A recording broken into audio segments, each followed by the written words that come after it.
We have the top Czech player Nguyen Thai Dai on the left and 14-year-old super talent from China Lu Miaoyi.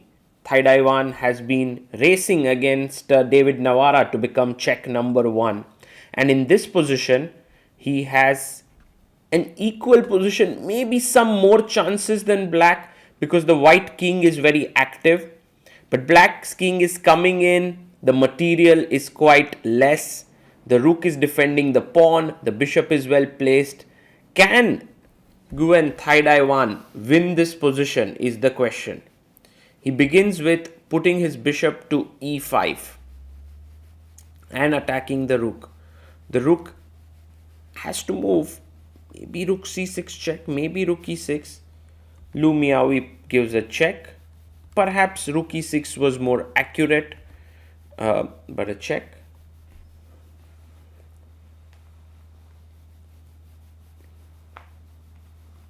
And let's see what Thai Dai does.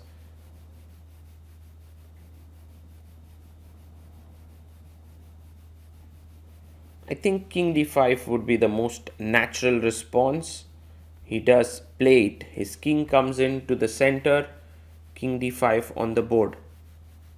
And now maybe rook c2 is kind of forced.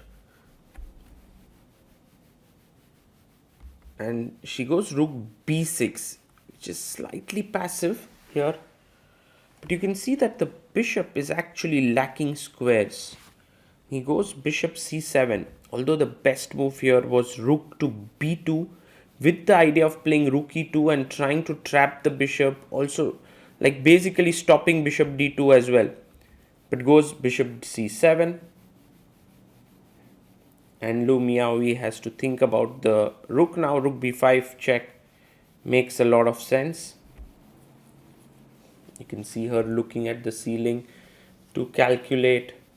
And she's taking her time, which is the right thing to do. And she plays the check.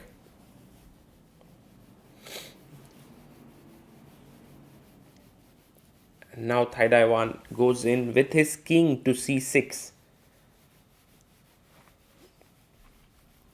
Bishop coming to d2 and keeping an eye on the b4 pawn seems like a very, very smart thing to do here.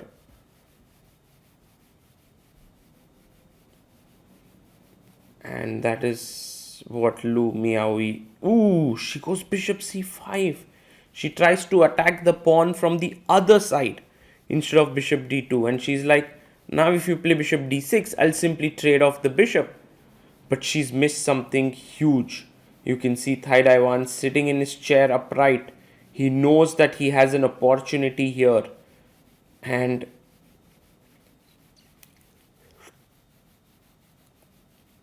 he has to calculate this accurately. B takes c5. Giving up the rook. Is this winning or not? Because if I give a check, the king comes in. But I have a super strong move now, which is king d7. Stopping the king, going to play bishop d6, and then simply push the pawn down the board. It's actually quite straightforward there. And Thai Dai takes it. Lu Miaoyi takes the rook. A huge mistake there by Lu Miaoyi, where she gave up her bishop. And of course, you can bank on a 2668 rated player to find the move king d7.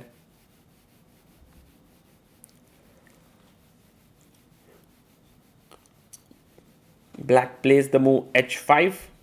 Another possible move was rook b7 to pin the bishop, stopping bishop d6. But I have c6, rook a7 and king c8 with the idea of trapping the rook here. So that also wins. h5 played, and Thai Dai now ready to push his pawn, or even he can start with a check now. It's also a good idea.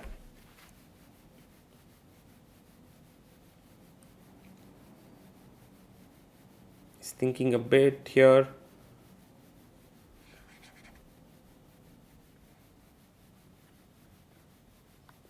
And I think it's important in such moments to just be sure of your calculation, because black does have the passer on a file, so the a pawn can go down the board. So Thai Dai 1 pushes c6. Now Lu Miaoyi goes king g7.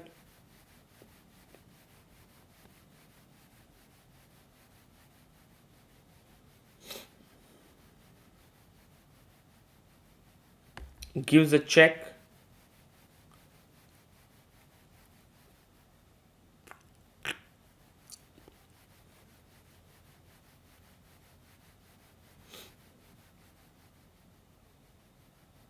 Pawn to f6.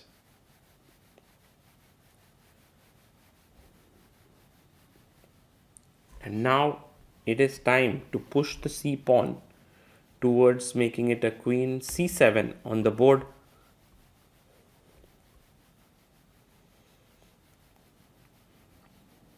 And if you give a check now, I have bishop d6. So she plays rook c1. Even a queen should win here, because making a queen takes, king takes, fe, fe, king f7, king d7, and I queen my pawn. But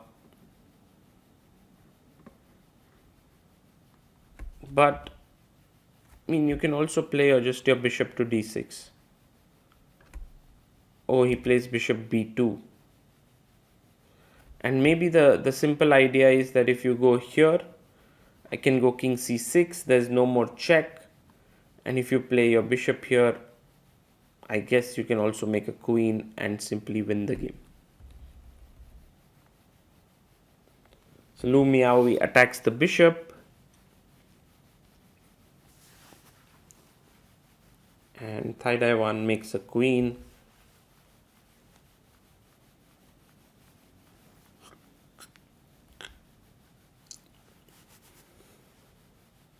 And now rook takes queen would just lead to a lost endgame where